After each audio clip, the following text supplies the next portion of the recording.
Hey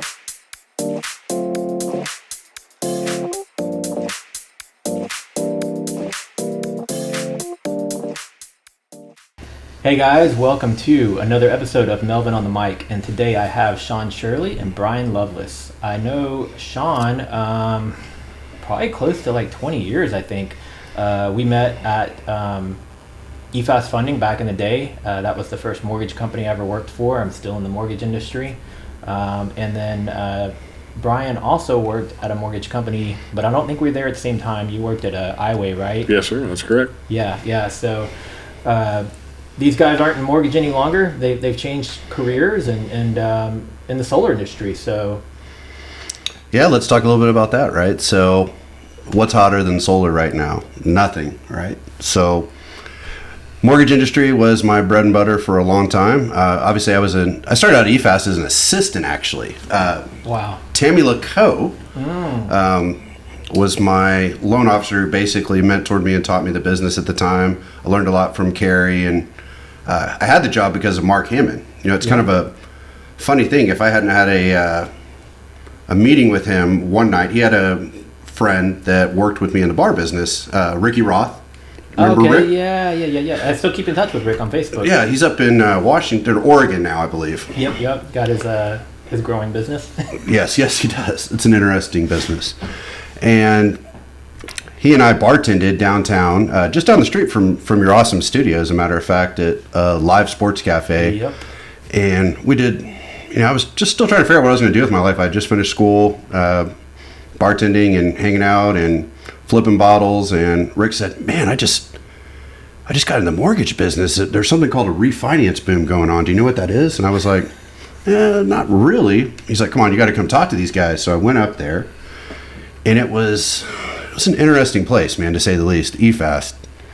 It was a mishmash of retail people, restaurant and bar people. Right. And they all have one thing in common. When they're in, you're in your 20s, is everybody likes to hang out, go out and have a good time. And when you're making the most money you ever make in your life at such a young age, yeah, it was an entertaining place to work. Yeah, and I learned a tremendous amount there. I didn't learn how to manage my money till much later, but making $10,000 a month when you're in your early 20s will give you a different lifestyle, that's for sure. Yeah, absolutely. And it's funny you mentioned Live Bar, because every time I pass by there, I still remember going there a handful of times with Ricky working there. But the downtown scene has changed a lot since then. Oh yeah, I don't even come downtown anymore. I usually hang out in the Heights. I live in the Heights now, and go out down there or down to Washington for any. What's funny is I live down here, and I don't really go out that many places either. I'm kind of over the whole nightlife thing. But so I know that when I was a homeowner, I was looking into solar myself at one point, and so I was running all the numbers, and I was trying to figure out, okay, how long before you pay this stuff off, before you start breaking even. So imagine, obviously, that was 5 to 8 years ago when I was looking at it, and I'm sure now, between just costs going down and then also the rebates and things you get from government, it's probably in a better place than it was at that time, or? Oh yeah, certainly. Well, last week we had it was signed this week, the Inflation Act. And in that was some very good stuff for the renewable energy industry. Their tax credit, the federal investment tax credit, which was put together, about 12 years ago to kind of foster growth in the renewable sector. It was a 30% tax credit. So whatever you spend on solar, 30% of it would come back to you in a non-refundable tax credit, meaning it would offset your liability to the IRS. Okay. So essentially you're paying 70% of whatever the cost is. Now, over time that was set to decrease, and it did. And it was actually set to expire next year. Okay. But part of the Inflation Act, they extended the credit for 10 years, and they bumped it up. It had actually rolled down to 26% this year, but they are bumping it back up to 30%, as well as backdating it for anyone that purchased solar earlier this year. Oh, nice. So that's definitely on the government side a positive now versus when you looked at it. Yeah. And obviously the economy's changed a bit. Yeah. Life has changed. COVID's happened. People are more aware of their cost and when they're spending a lot more time at home, They're running the air conditioner a little bit more. Yeah. A lot of us are working from home now. Yep. And yeah, you see those increases in your bills. And with the infrastructure of the grid in Texas, we are only seeing those costs rise. Absolutely. Because we have a lot of migration to this state. We have the highest population growth in the nation. We have for easily probably a decade, I imagine. We have. There's like 400,000 people moved to Texas last year. It's like 1,000 people a day, and I don't know. I feel like half of them are on I-10 every time I'm trying to get anywhere. I-10, the widest freeway in the world. It's in Houston. Send pictures to your friends, and they will be amazed. I think it's 24, 27 lanes, something like that. Yeah, I believe you're right. I think it's 27. Yeah. At its widest point. So I know in some states, or maybe it's by city or county, I don't know how this works, but I just remember when I was looking at this before, where the power companies will actually buy back some of the power. Do we have that here locally? Yeah, so what we have in Texas is voluntary participation in buyback by retail electric providers. So everybody has the utility that owns the lines and wires to their house. Mm-hmm.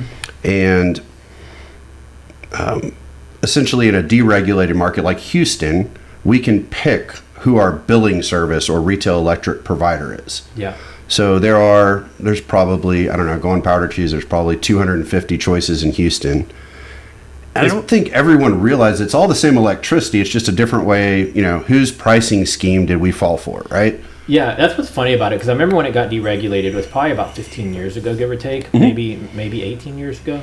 And I remember when Power to Choose, the site came out, and you could go on there and shop your energy rates. And then once I learned that, dude, I would shop it like about every 6 months to a year, and I would flip to whatever company had the best rates because you can. It's just the same thing with like homeowners insurance or car insurance.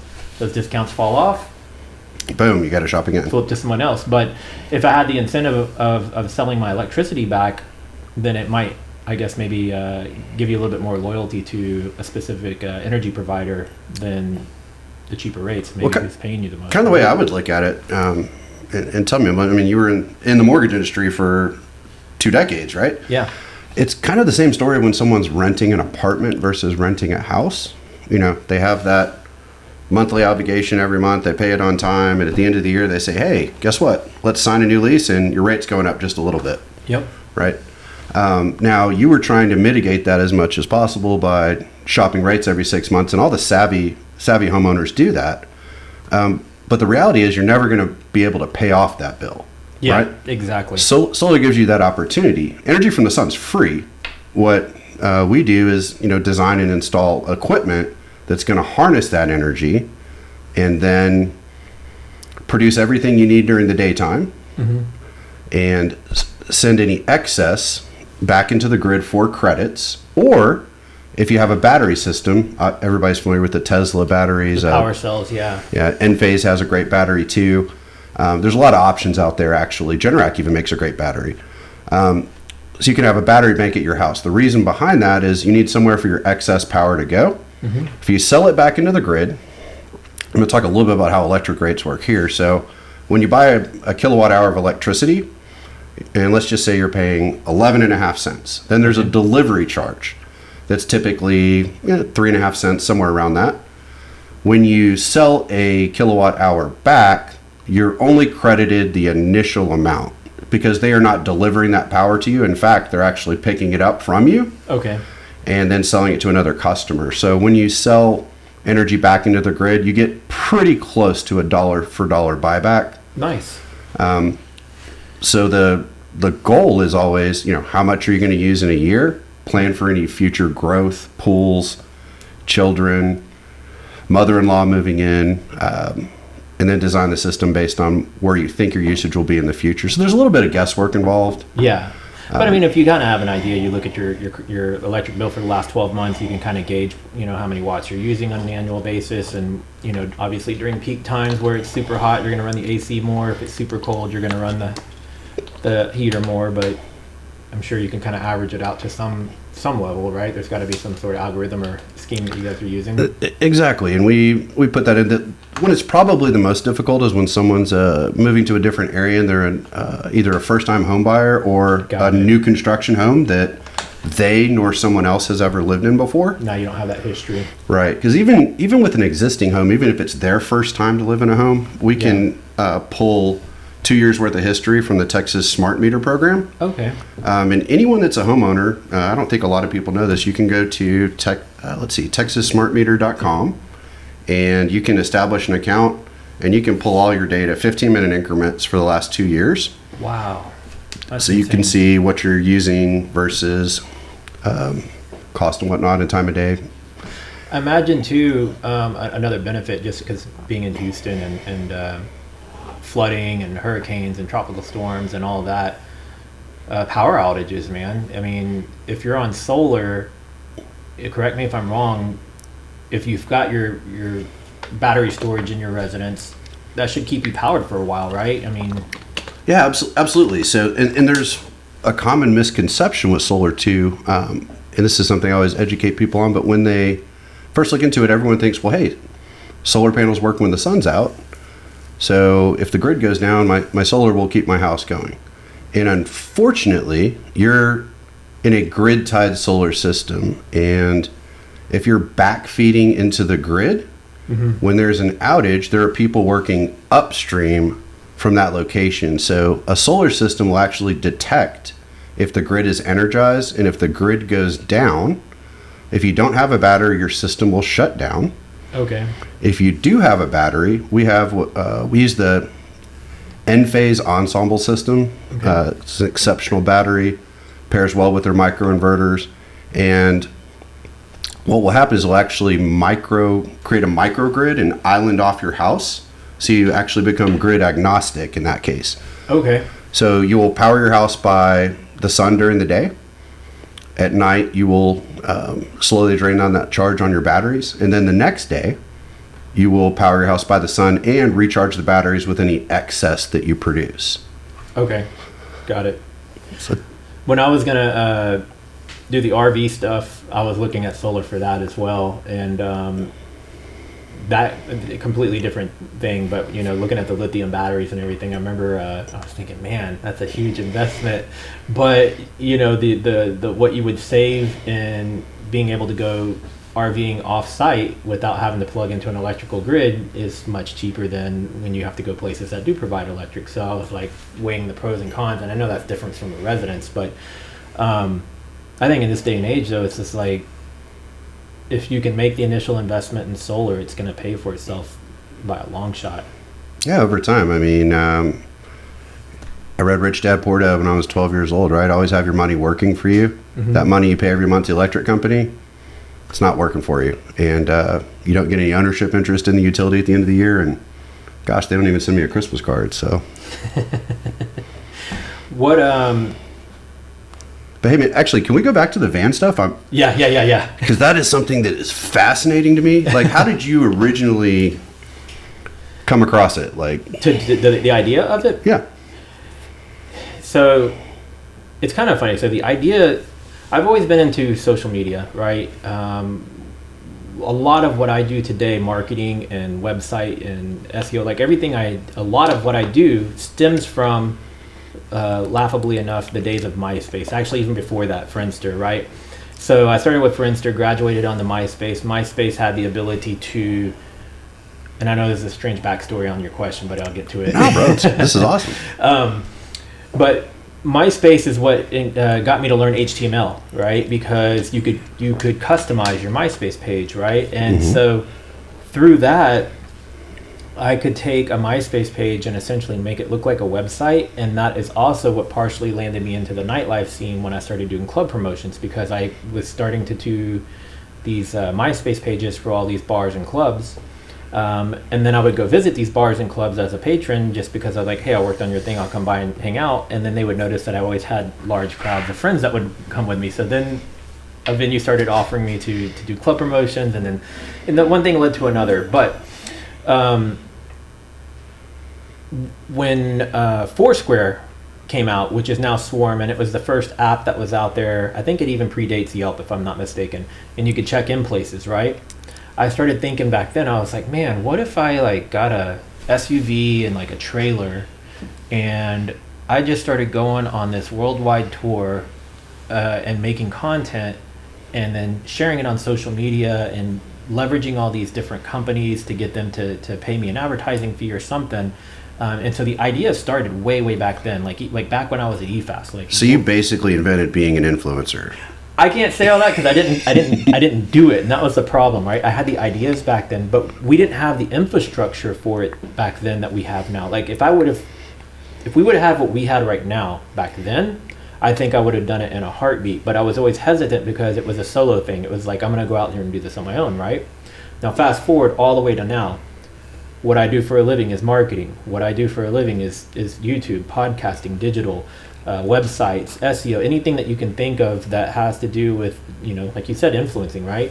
I do it. I do it on a personal level. I do it on a corporate level. I do it for businesses. And so I realized, I was like, man, what's holding me back? I don't have kids. I don't have a wife. I'm just running solo, and I'm sitting here paying for this house. And yeah, it's nice to have the house, but it limits me. I'm stuck here at the house. What if I could just drive my house everywhere instead? And so, yeah, so I was like, you know what? I think it was May of 2019, and it is when I was like, I'm gonna just sell my house and sell everything and just keep the bare essentials and go travel full time. And that was what I set out to do, right? I planned everything. I put the pencil to the paper. I put together a budget to see if it was realistic. And once I started looking at the budget, I was like, man, I can actually do this and just work remote. And then if I can eventually scale it to where I'm solely doing just the YouTube and all that stuff to support myself over time, then I don't even have to be tied to a 9-to-5, right? And so that was the goal. Sold the house January of 2020. Was gonna live with a friend for about 9 months to a year while I got everything situated, purchased the truck, purchased the RV. And then, just a few months into it, COVID happened. And I got laid off from my job, and the proceeds from my house that was meant to be for the first year of travel is what helped to float me along while I found employment again, because I was out of work for probably about 8 months before I was able to secure another job, just because COVID had eliminated so many jobs for so many people, right? Absolutely. And so January of last year, January 2021, right? Yeah, shouldn't get my years confused. Is when I went back into the workforce, and unfortunately I started working for a company where I couldn't work remote. And so my love and idea of traveling full time just went out the door. So I owned an RV for a year, 42-foot fifth wheel that I never took on a single trip. Oh man, that's heartbreaking. Yeah. Do you know Steve Jacobs? Steve Jacobs, I do.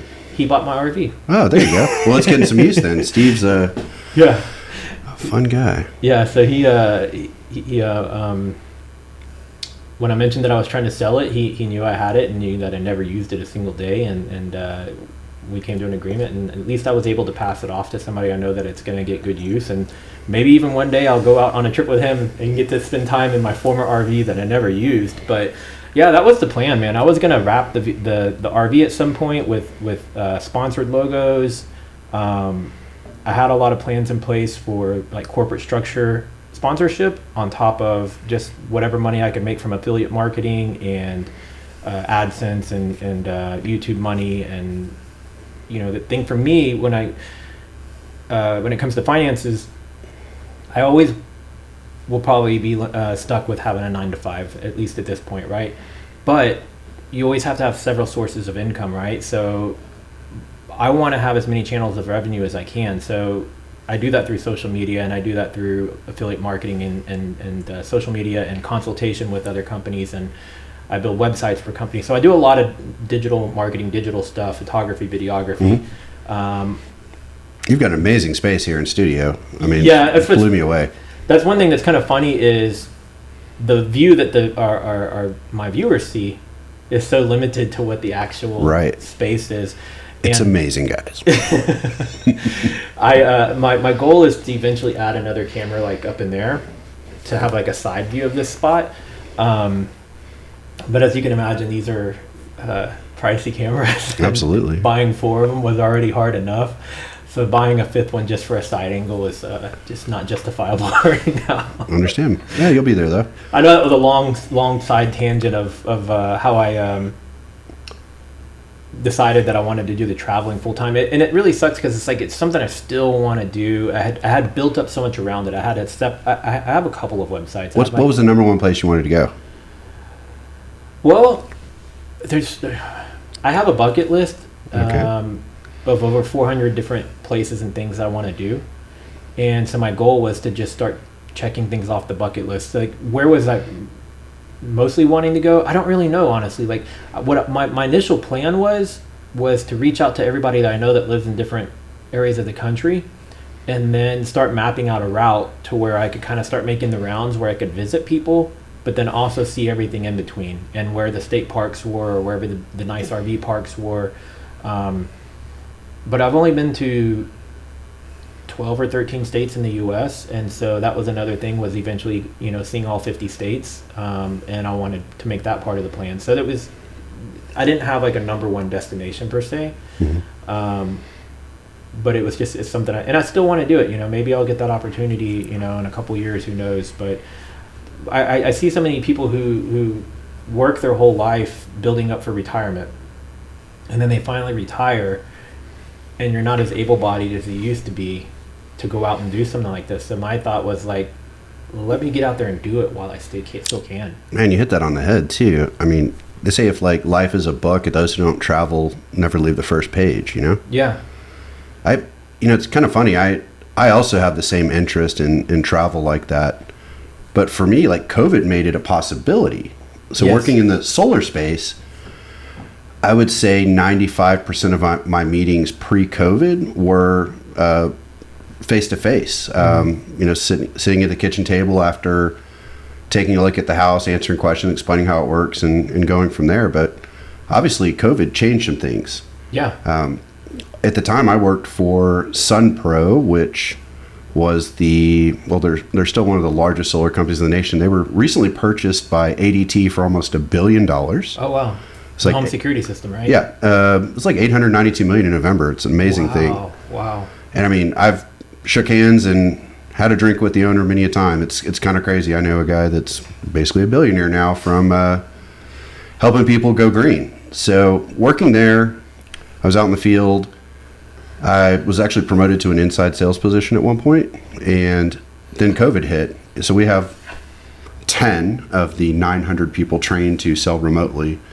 And within a weekend, I had to figure out, how can we train the other 800 some odd people in how to do everything completely different when they're used to doing it in a home. Yeah.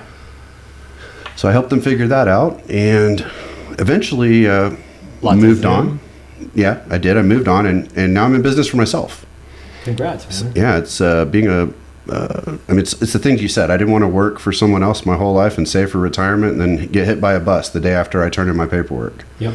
So I started working for myself. I now work through the Power platform, kind of a neat thing. We're basically trying to decentralize the solar space. Okay. And it's a way to make that happen. Think of Uber for renewable energy. So we have a network of like 200 plus installers. We have project management team, and instead of like a traditional company may work with, one company like LG, right? When I worked for SunPro, we sold LG panels and that was it, right?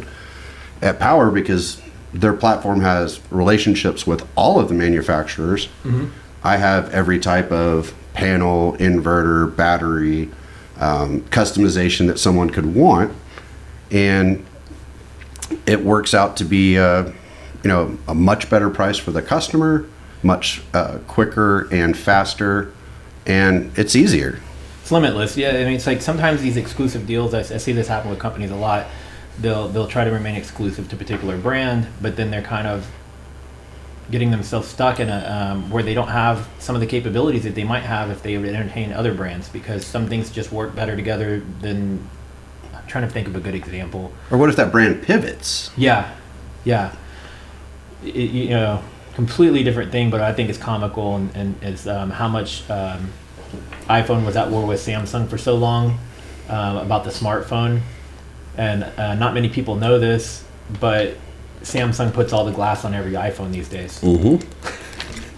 So all that war and all that battle, if they would have just like come to some kind of common ground and saved all those hundreds of millions of dollars they spent trying to sue each other, and just come to an agreement that like, hey, we're better off working together than against each other. You know?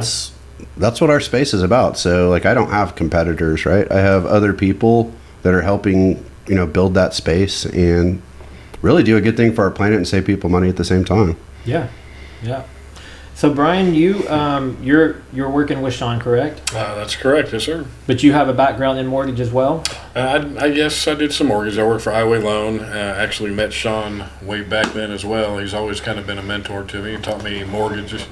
I also now stay with him, and he teaches me solar. So it's really a neat thing. Solar's a great thing to learn for sure. How long have you been doing it now?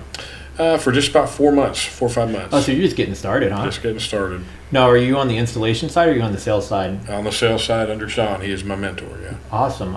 I see all your stuff on social media, Shawn, so it's like sometimes I consume things when I can. I'm a pretty busybody person, you know? So I've watched some of your videos and stuff, but I always find it intriguing to learn about other industries. And then, especially if I find that there's a way that I can apply it to my day-to-day life, or if I find that there's a way that I can apply it to a service I can offer, right? For sure. So I'm always looking to see, is there a way I can help people with marketing? Is there a way I can help people to catapult their social media presence and things like that?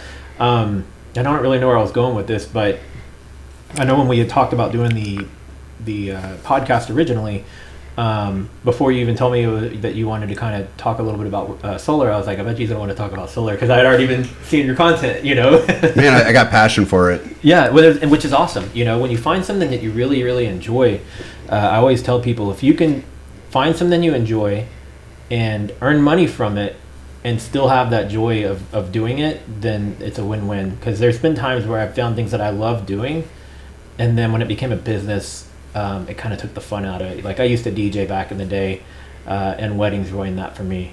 Like and then when I got into photography, I had no desire to shoot a wedding. I had no desire to do wedding photography. But naturally, when people start getting married and they need somebody, and they're like, "Hey, you do weddings, right?" And I'm like, and it is revenue, so yeah, it's hard to turn down. But it's just like, I exited DJing because of weddings, and now I'm going to exit photography because of weddings. So I still do photography, but it's mostly... Don't start cooking. Yeah. I mostly do photography as a hobby.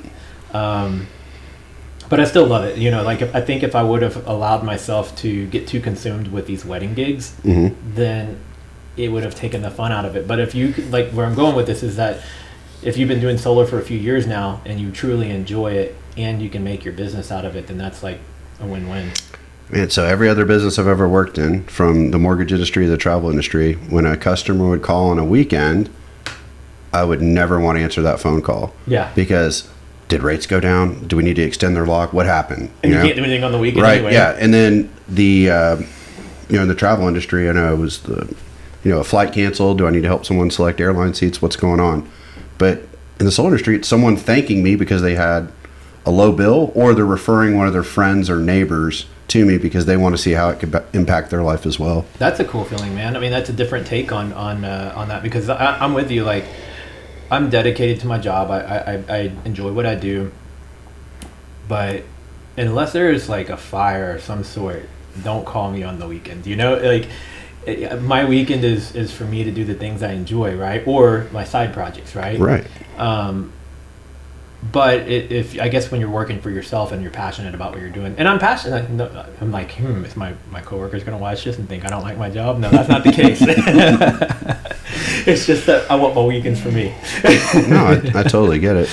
And kind of where I was getting with that earlier, having done everything remotely with that company, now it's normal. People are like, hey, can we meet via Zoom? So that's where I spend 99% of my day, Zoom and Teams. And it's what's kind of funny. It's like, technically, I don't need to be in the office. Right. I really don't need to be there. But it's the way the company operates, and so I respect that, and I get it. It's a culture thing. Yeah. Yeah, so I'm doing 2 days a week from the house, 3 days from the office. But I mean, I would love to be able to go full remote and do my driving on the weekends, and then plant myself up somewhere for 5 days, work during the day and go do my other stuff when I can, and each weekend go to a different spot. So yeah, my goal at the end of this year is actually to work remotely for 6 months. Now, are you looking at RV or van? I'm looking at a van, honestly. Sprinter? I have been looking at the Sprinter. I mean, there's the Ford, Dodge, and Mercedes option, right? Yeah. So I've been looking at all three. They're pretty pricey. I'm going to rent one for a month first and make sure I love it. Yep. One of the benefits of the platform I work through is we actually do installation and things in 22 states, and I've actually mentored and trained a couple teams in some other states. I'm going to go visit Florida. Nice. Drive up the East Coast. I've always wanted to see the Appalachian Trail and like hike part of it myself, and nice. That's on my goal board. The Sprinter vans are nice. They get expensive quick though. I mean, you're easily looking at about $100K purchase and build up. Or more, yeah. Yeah, like they can go north of that really, really quick. There's a couple of YouTubers that I follow on a regular basis that are in Sprinter vans, and they started from Alaska and went all the way to the southernmost point of South America. That's super cool. Yeah, and that was like, it's funny because I was already, like, I discovered them after I made my plans to start traveling. When I decided I was going to do this, I was like, I want to see what other people are doing. What are some cool spots, and what do I need to learn about my RV? Because I wanted to learn everything I needed to know about the RV. So I was initially looking at like educational videos on solar and build out, and what's the weight capacity of the van, and what the vehicle, and what can you do? And rabbit hole after rabbit hole after rabbit hole. Yeah, and then I started slowly stumbling into creators that all they do is travel full time. So to this day, I still follow some of those channels, and it's weird because you even though it's a one-sided relationship, you feel like you know these people.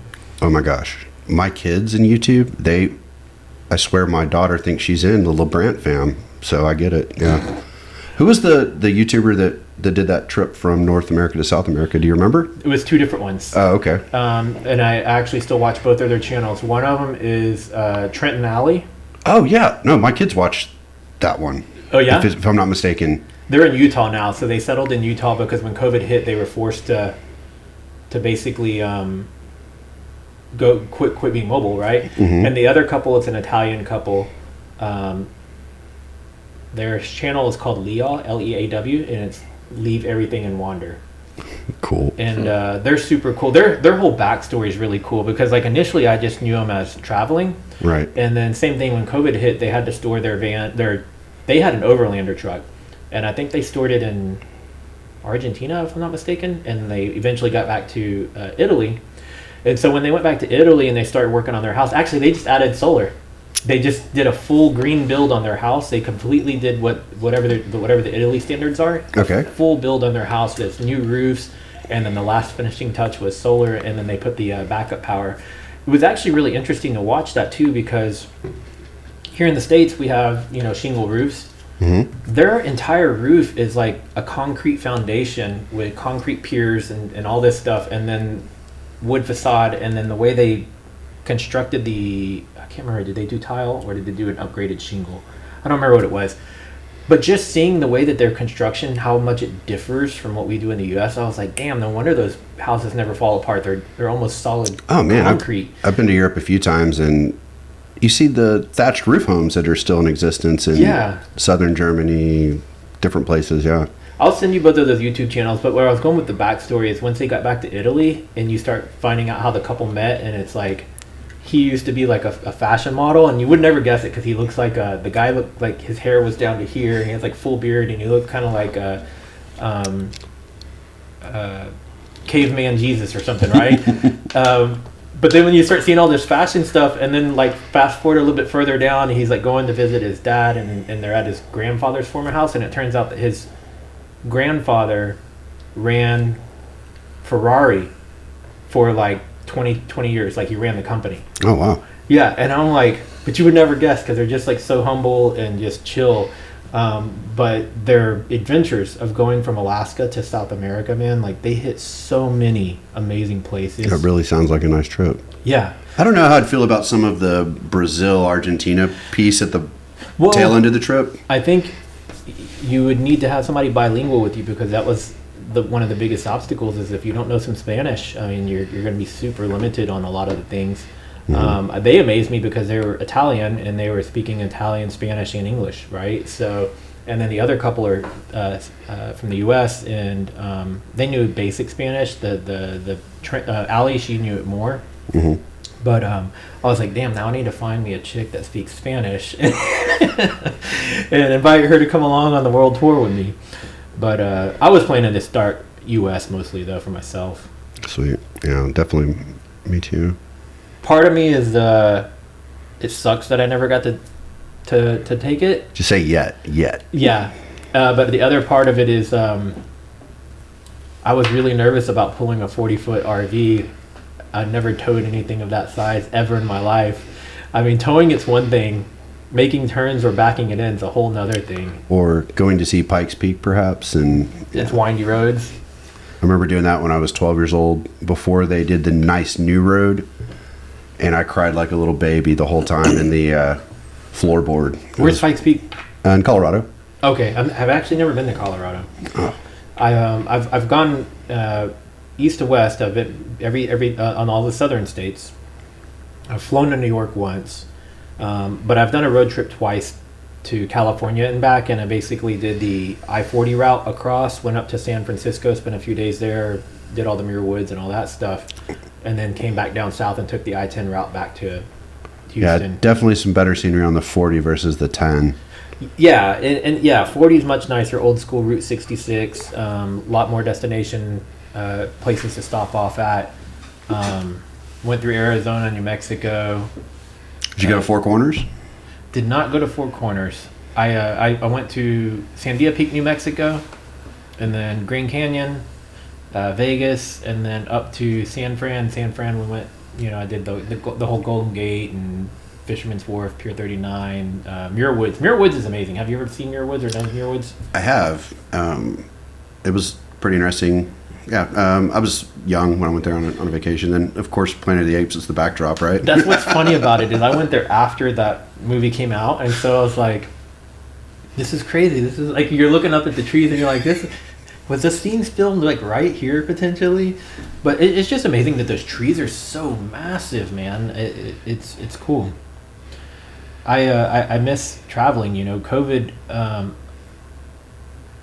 February. About 2-3 weeks into February of 2020, I was in Austin. And then like the next week or the week after is when COVID really went full force and shutting everything down. And the only reason I remember that is because it was right after I went. And then I also remember like I had rodeo tickets and the day I was going to go to rodeo is the day rodeo got shut down. Pulled the plug. Yeah, I knew things were getting serious when NBA shut down, then rodeo shut down.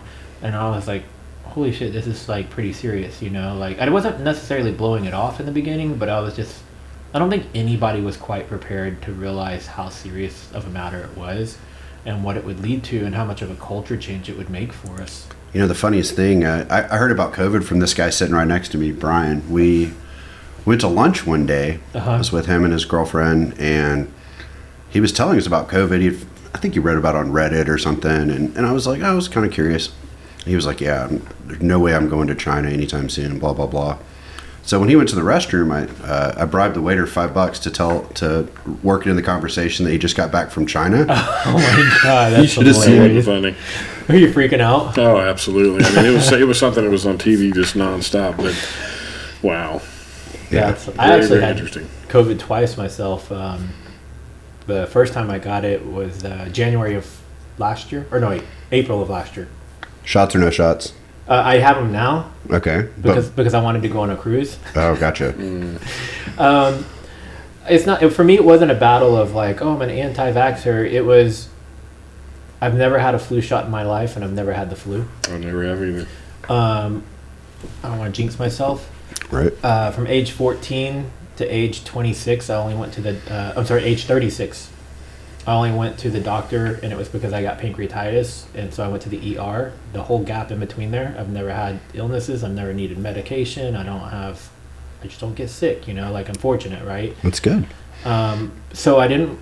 And in the beginning with the shots, I was like, we don't really know what we're putting in ourselves, right? So I was kind of leery, but the first time I got COVID was the initial strand, right? Mm-hmm. So it was miserable, man. Like when I was living with my buddy, right? It's his house, and I got COVID while he was out of town, and I was like, hey man, just so a heads up, I tested positive for COVID. He's like, oh, that sucks. I'll just go stay at my parents. Like, he was super nice, right? He didn't even come back to his own house. He stayed away. But I ended up having it for like 2 weeks. What were your symptoms? No smell and taste.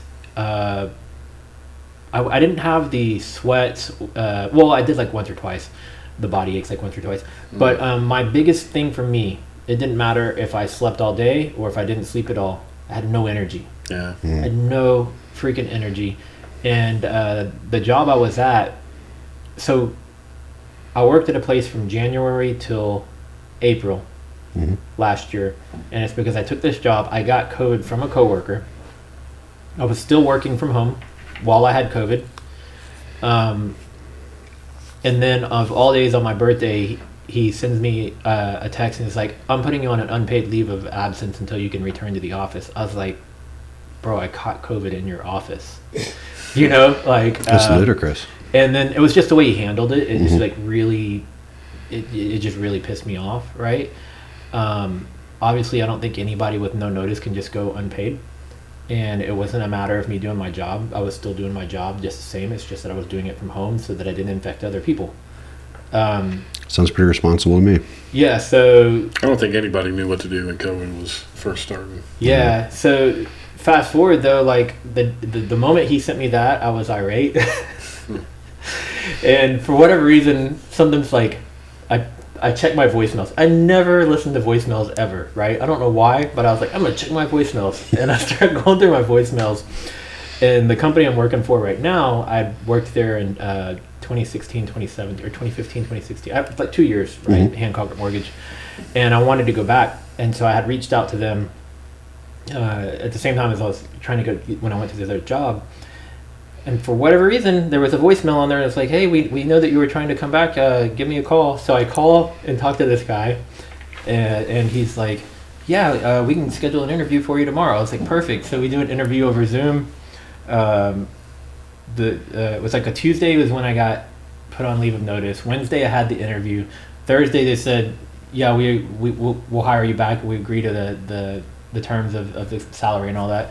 And Friday I went into my old job and I was like, fuck you, I'm out.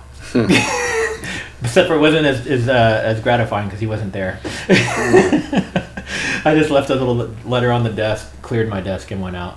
I mean,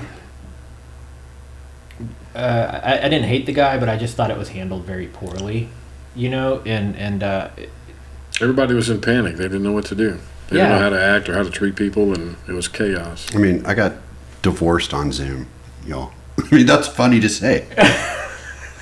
My whole process from meeting the attorneys through the paperwork, through the courts, and mediation was all over Zoom. You know, it's an interesting point you bring up because I know initially a lot of cases were put on hold, completely put on hold. And then they started realizing, well, we still need to try these cases. We can't just wait around forever. And so then they started having these like Zoom trials. And there's all these videos on these shows, like these True TV type channels or whatever, and they have outtakes of people. Like there's a video of a guy that was on trial for drug use, and so he's on he's on his Zoom call for drug use, and he's sitting there smoking weed. It's like, what are you thinking, dude? You're in court right now, you know, and you're just like smoking weed. So it's interesting how much it affected things in ways we never would have imagined. Man, people have been sentenced to death on Zoom now, like in multiple countries. I mean, I wonder how many people have like been like hired and fired over Zoom now, right? Well, dude, by the masses. So Better.co, I think it is, the mortgage company, was the first one 6 months or so ago. It made the news. They fired or laid off like 900 people, 1,000 people, some huge number over Zoom. They got everybody on, and they're like, regret to inform you that you're being let go. And there's like all these people are like, what? You know? I mean, I was like, it's like super impersonal. I mean, I get it if you're letting go that many people, but it's just weird to think like that were doing business that way.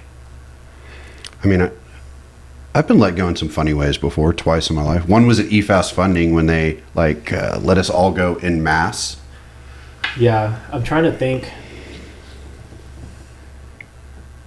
That happened more than once. Yeah.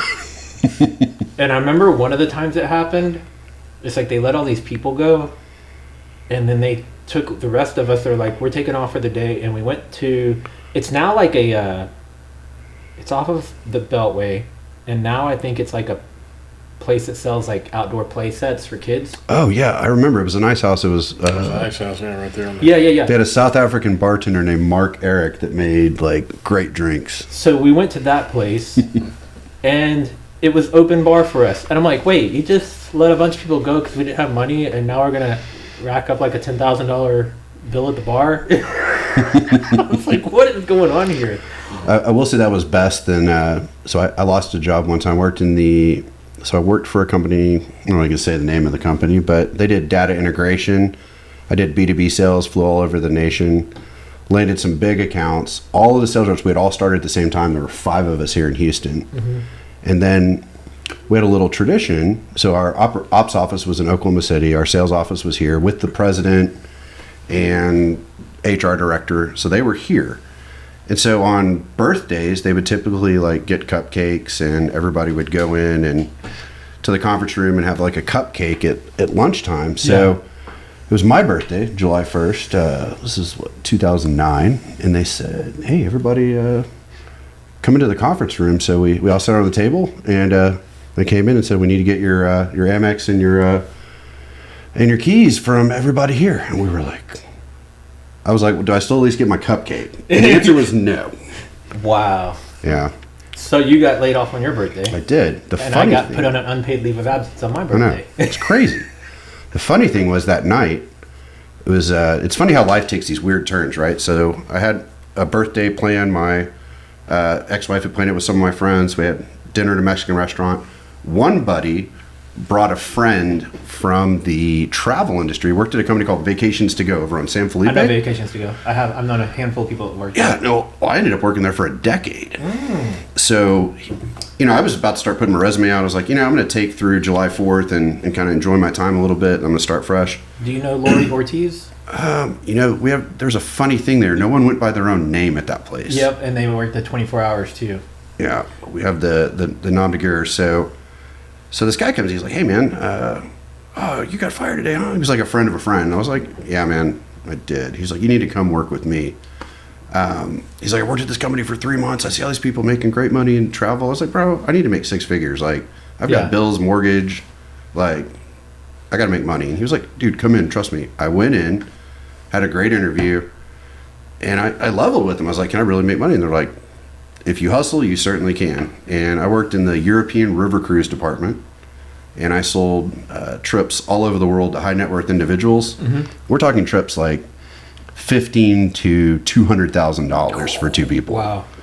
Like 30-day expiration. So I thought it was a stopgap measure. I was putting my resume out, and man, I took to it. I was like, I love history. I'm a huge voracious reader, man. So I know about all these places. I'd been awesome. Overseas a few times, so it was like the perfect job for me. But you hit a glass ceiling, that you can't ever get past. You're in a cubicle day by day. I interviewed there myself.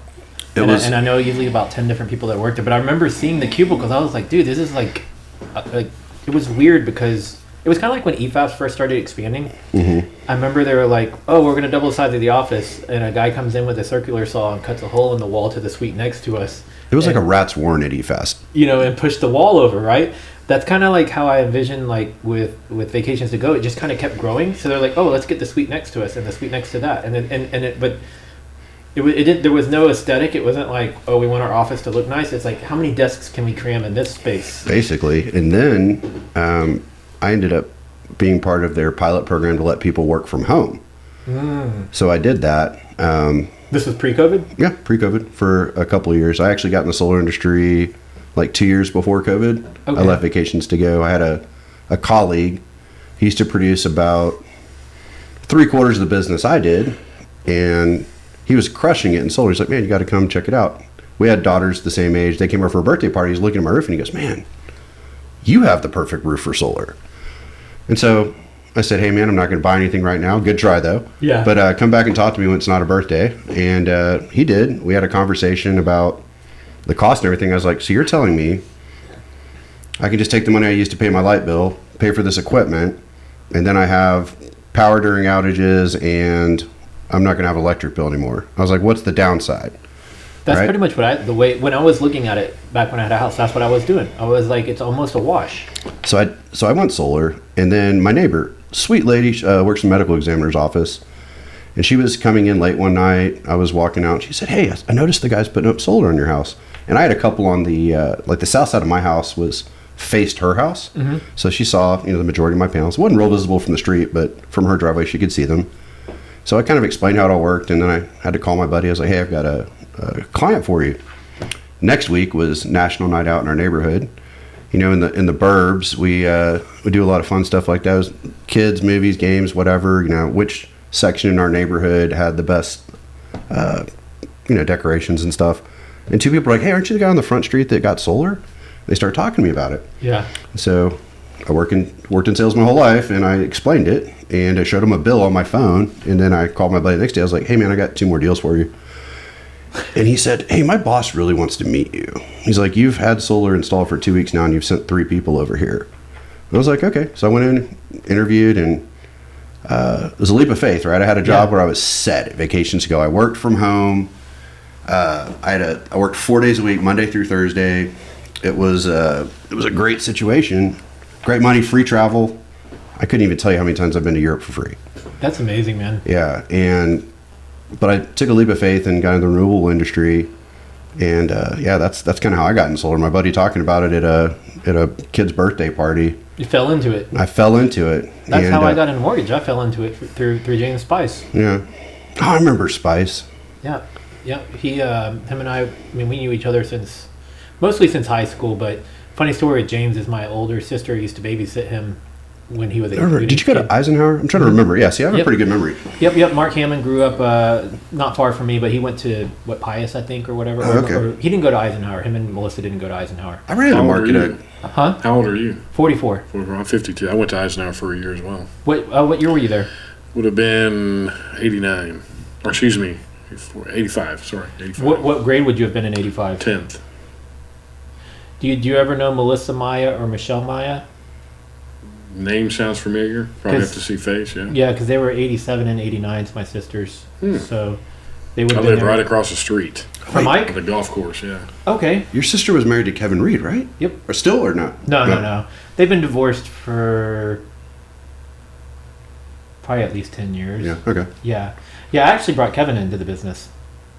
And I brought my brother into the business, so. Yeah, I recruited Kevin away from EFAST when I first used him.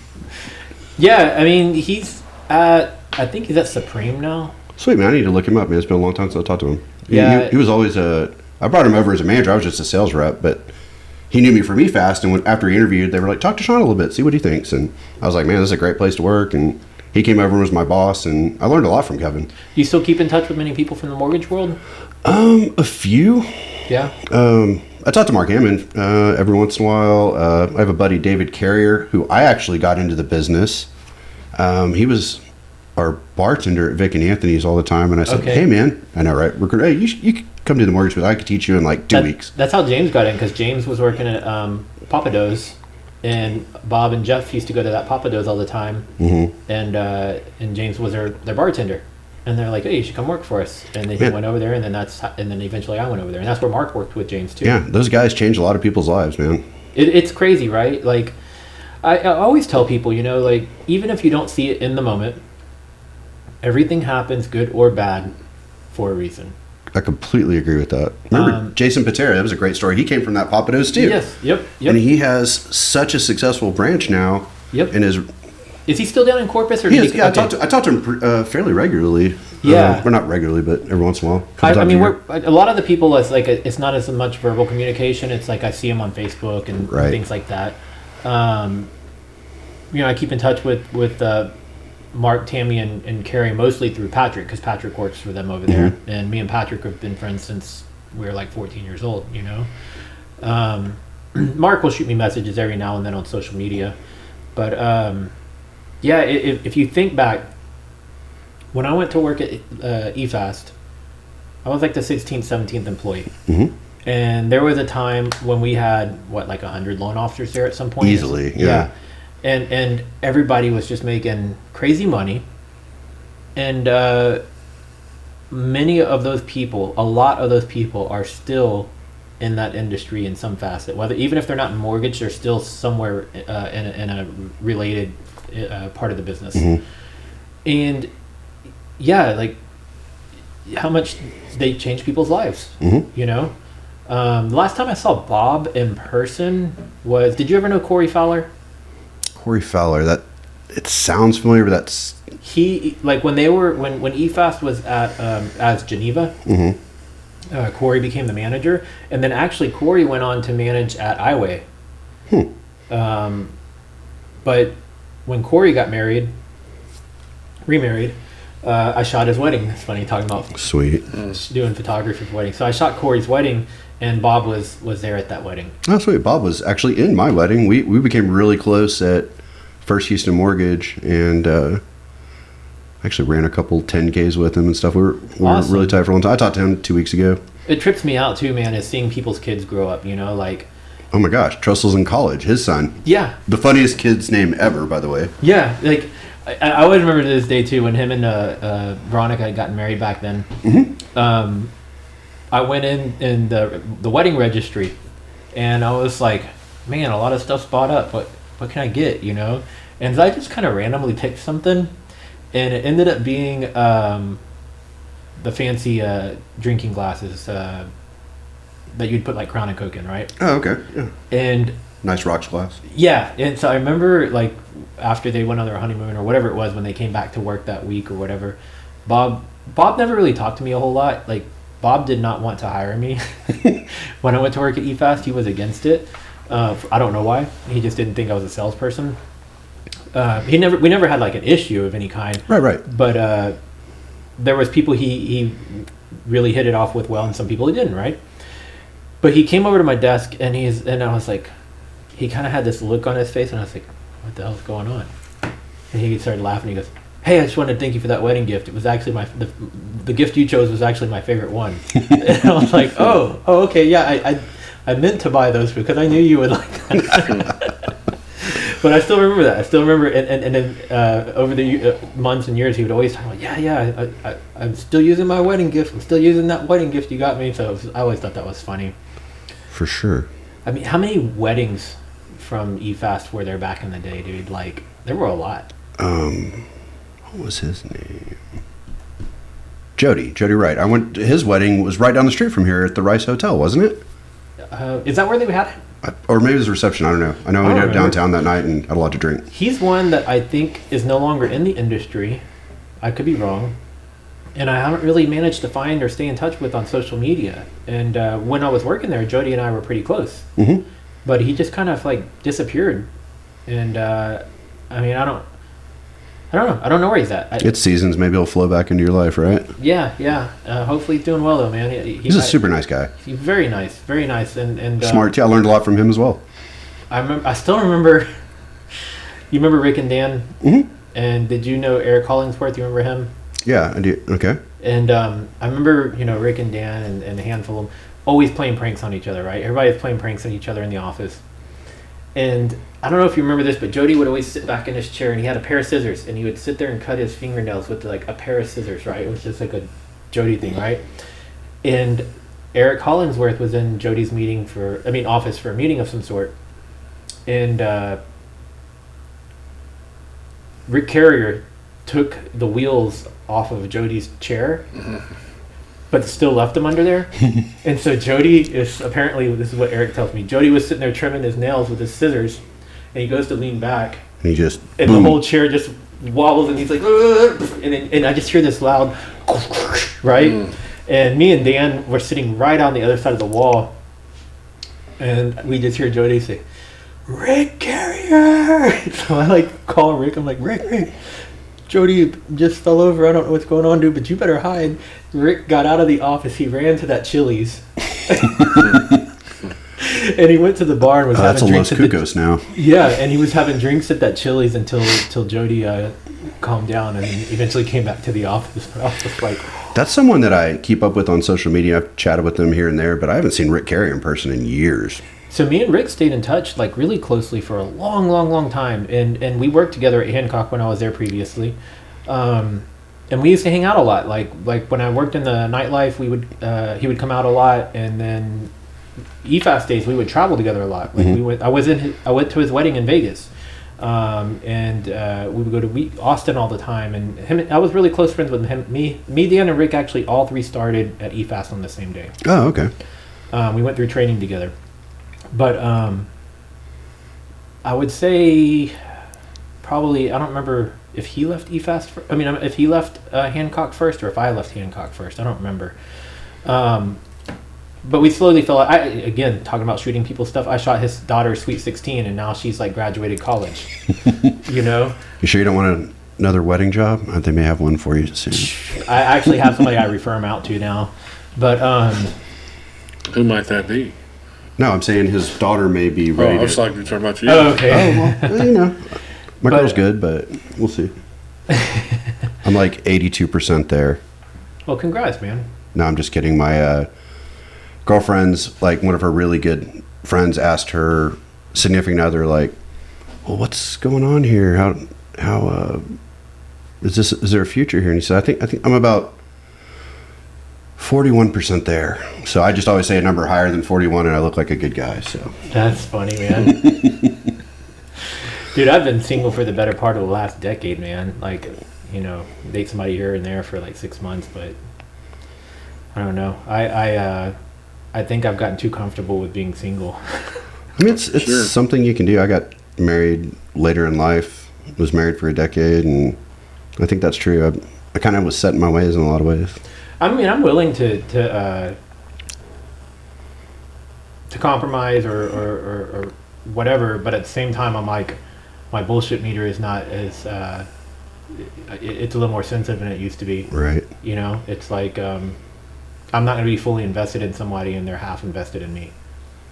Makes perfect sense. You know? I think if you follow your dream, you'll probably find her on the road somewhere.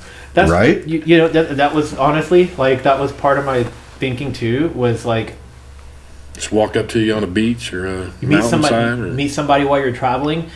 When I was so people were like, why did you need a 40-foot RV for one person? I was like, well, there's a lot of reasons. One is what we're doing right now, the podcast setup, right? I was going to put together a full podcast setup and YouTube setup because a lot of what I was going to do is going to be driven by creating content. And so I have a lot of camera equipment, and the storage in RVs is not the best. So it's like I have to find ways to accommodate my stuff. But also because I wanted to be able to have guests, you know? Like I wanted to be able to say, if somebody was like, hey, where are you at? Where are you going to be at the week of whatever, right? And I'd be like, oh, I'm going to be in Arizona, right? And then, you know, I can say something like, hey, why don't you fly... Come out for 7 days or whatever. Yeah, fly out to where I'm at. I'll pick you up at the airport. You travel with me for the next week, and then we'll get you to the airport and fly you back home. Or if it's like, if I'm going to be passing towards where they live, then they could fly out to me and then eventually drop them back off at their house. You know what I mean? Like, so I was really looking forward to doing a lot of traveling like that, where people just joining me for like a week at a time. So I wanted to have plenty of sleeping accommodations. Right on. But I think too, when you're living in the place and you don't have a home base anymore, like I wasn't going to have a house anymore, I was only going to have the RV and nothing else. There's certain things you still have to kind of carry along with you.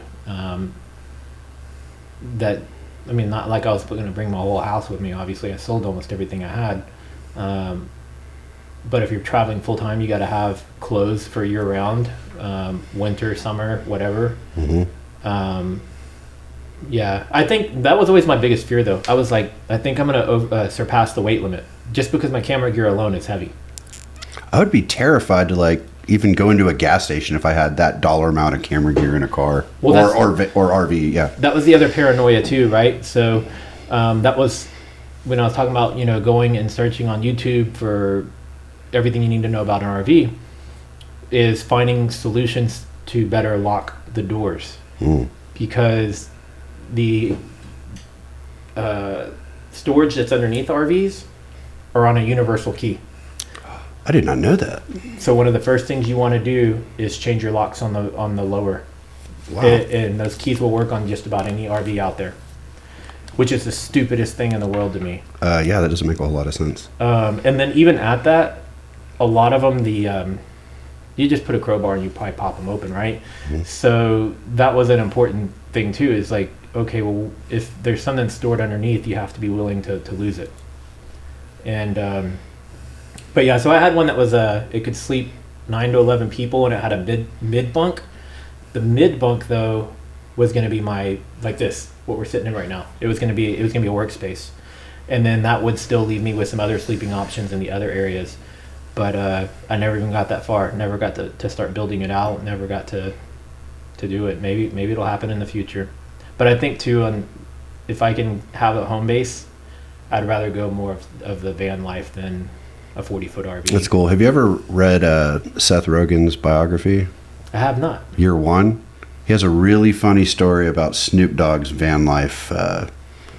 You should definitely check it out. So I'm gonna have to check it out. it's a great book, funny book. Seth Rogen. I'm gonna check it out. Well, guys, we're running up on an hour here. I feel bad, and you know, I didn't get to talk to you too much, Brian, but It's quite all right, man. I like listening. yeah, Listening and learning. It's been a pleasure. I think that you really need to follow your dream. I mean, you got a lot of good stuff going on. This is a really awesome little podcast here. You've got a great idea going, and maybe just reach out on the social media that you're used to and accustomed to, and ask anybody if they want to go in with you. yeah. Try to build something big. And That was my other thing too. You know, it's like maybe I'll get lucky and meet the right chick, and they want to travel too, and this is something we can do together. And like, I'm completely content with trying to build something of my own, but I always feel like if you're trying to build that following of social media and influencer life, right? Mm-hmm. If there's two people doing it, Are you diluting your brand or no? No, I don't think so, because I think having a male and a female component is good, because some people are going to identify more with the male, some people are going to identify more with the female, and then obviously if the female's attractive, That's a plus. You That's get a better. big bonus, We get better thumbnails, because let's face it, when you're scrolling through YouTube, if the thumbnail's not interesting, you're not clicking on it, right? True story. So I mean, can you create the puzzles and all this other stuff with what you're doing now, and just kind of go at it on Facebook and social media and get people to, you know, get involved in that and just make that bigger, and kind of travel around, and you stop at a gas station and podcast somebody, because people always want to talk about themselves. Or yeah, well, I mean, that was the other thing too, is the reason I wanted a full podcast set up is because I was like, what if I just roll through and I'm staying in an RV park or a state park for 3 or 4 days, and I just meet somebody that's really cool. Like a veteran, like a Yeah. really cool story. Anything, and I'd be like, hey man, Yeah, anything. what are you doing tomorrow? Can you spare an hour? Let's go film a podcast, right? and incorporate, you know, like Amazon or whatever you were talking about, Yeah. into that, and you're stopping somewhere, and like Shawn said, a veteran or somebody really neat, and just say, hey, I'm in Wyoming today, and we're Yep. talking to veteran Bill, and you know, this is what he brings. He's a, you know, Vietnam vet, and this I've is been- our story. So, but building a social following, it's easy and it's hard, right? If you're a pretty girl, it's pretty easy. And I don't mean that sounds sexist in any way, but it's just the truth, right? But, you know, YouTube, I just hit, I think 8 days ago, I hit 15,000 subscribers. Awesome. Now, you don't get paid on your subscribers, but your subscribers are kind of like a guaranteed audience to an extent, right? So the more subscribers you have, the more people that are going to be notified when you upload a new video versus just random people finding it on YouTube, right? Mm-hmm. My personal Facebook's probably like 3,200 people, and then my Facebook business page, quote unquote, it's probably another 2,500. Instagram's about 7,500, and then my photography Instagram's like another 5,000. But all of my different social media platforms and everything, like Twitter, Insta, TikTok, Snapchat, everything all combined is probably around 50,000 people. My goal right now is to hit 100,000 on YouTube, and Well, how can we help you do that? share this podcast once That's we. it, man. Asking people for help Yeah, is, man, really the only way. it's one of the things that's kind of tricky, right? So when when I tell people how to balance plugging your business on social media, what I tell people is you need to have 3 or 4 personal posts to every one business post, right? Because if all you do is plug away all day long about your business, eventually people shut you out. Yeah, and they're like, oh, all this dude talks about is telling people to go watch his YouTube videos, right? So it's like I have to find that balance, and I've been doing it for so long now that like I grow more and more hesitant to share my content to my Facebook page because I don't want to push the audience there away. But I do it in different ways. Like I'll take a picture and put it up as a Facebook story and say, oh, just wrapped up another episode of my podcast. Or I'll put a photo, just finished up an episode of the podcast, and then people will start commenting on it. And then I'll tag the person that was in the podcast. Like we'll probably actually do that. You know what? Let's do a picture real quick. I think if you really get into interesting ideas, and let people talk about their ideas and their things, then people get more because I love watching shows and podcasts about interesting stuff. Yeah. So like we have a friend named Doc that has a really great story that you might want to do a podcast with. He was very instrumental in all the Black Death things that happened, like for people out there and police officers, and all of a sudden one day he prayed with one of the guys and it was on the news and different things like that. He basically went viral. Yeah, he went viral, and he'd be a great guy. He'd probably come to one of your podcasts, no problem, and he's got a lot of followers. And my point is this guy to my left, I can count on him if hey man, you know what, I'm down and out, you got a couple bucks.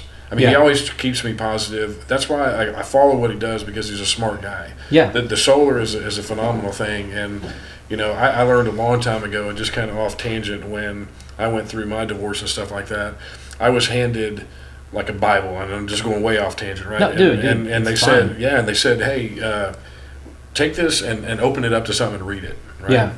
And the page that I opened it up to, it said, if you ever need anything, you must ask. Yeah. And it's some people you can ask, and what I'm saying about this guy is he's always been a friend, he's always been there, and when it's hard for me, he pushes me in more of a mental way and says, look man, I know you can do it.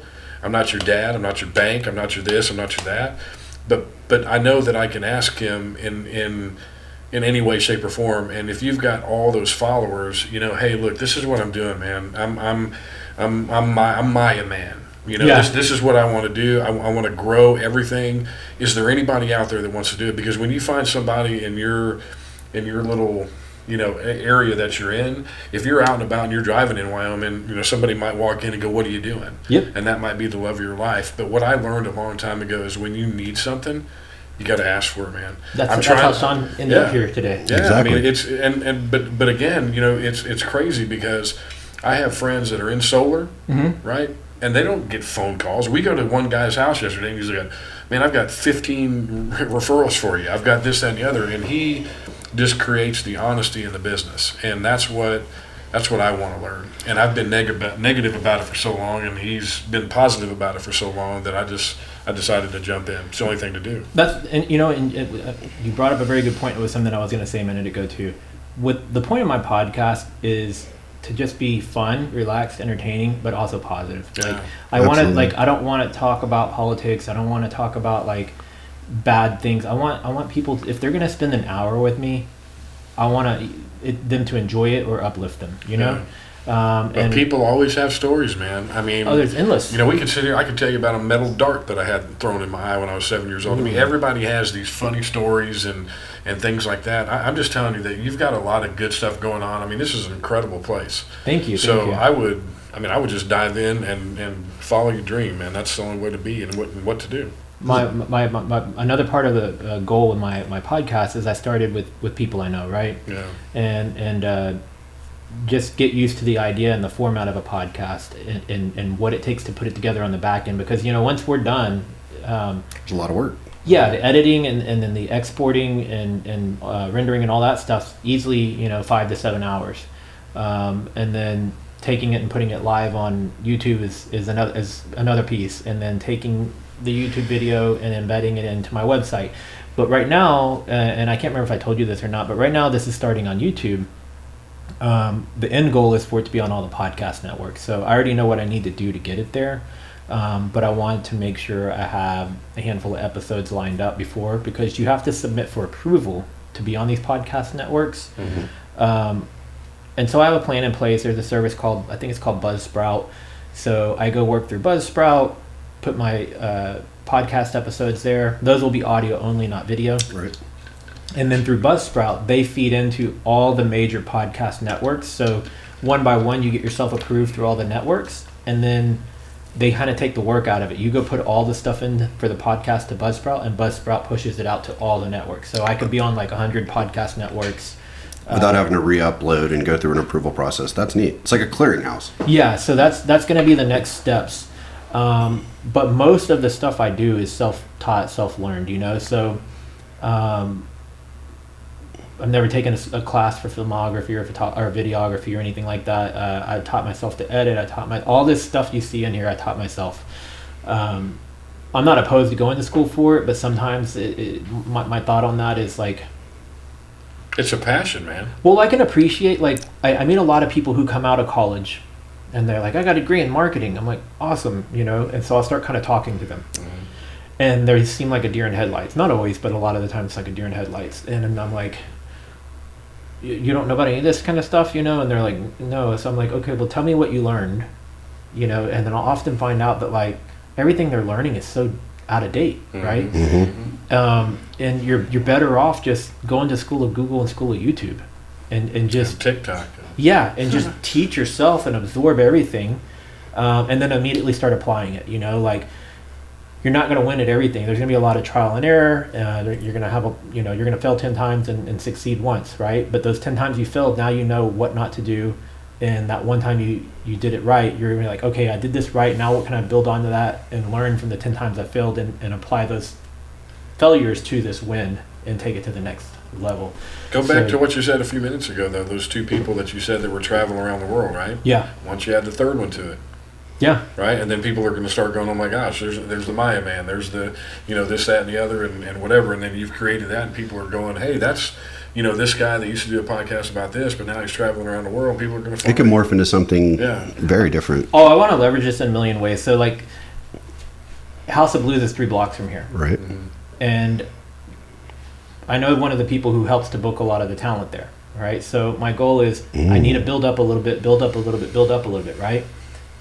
And then maybe I can slowly get 1 or 2 celebrity types, right, in here. And we're 3 blocks from House of Blues. So they're probably hoteled or housed somewhere right here. And they say, hey, I got this buddy, he's like 3 blocks from here. Can y'all slot out an hour for a podcast? If I get just one person to do it, just one. Yeah, but there again, it asks for help. Yeah. Does anybody know a celebrity that wants to help me out that might want to do a podcast for me? I already have a handful of them on my list that I know already. Okay. Through connections, right? So I have my starting points, and some local radio and television people in Houston too that I know, right? So I already have some people on my list. It's just a matter of reaching out to them or asking. Yeah, I wanted to make sure I have some podcasts completed before I start. You don't need to, man. This is incredible. People are going to help you out. You know why? Because they're helpful. Yeah. I mean, it is what it is. Well, we shall see, because once we wrap this one up and I share it with you guys, I'm hoping that y'all put it all over social media. Oh, definitely. So and that's part of the growth, right? Is leveraging your network. Sean's in my network.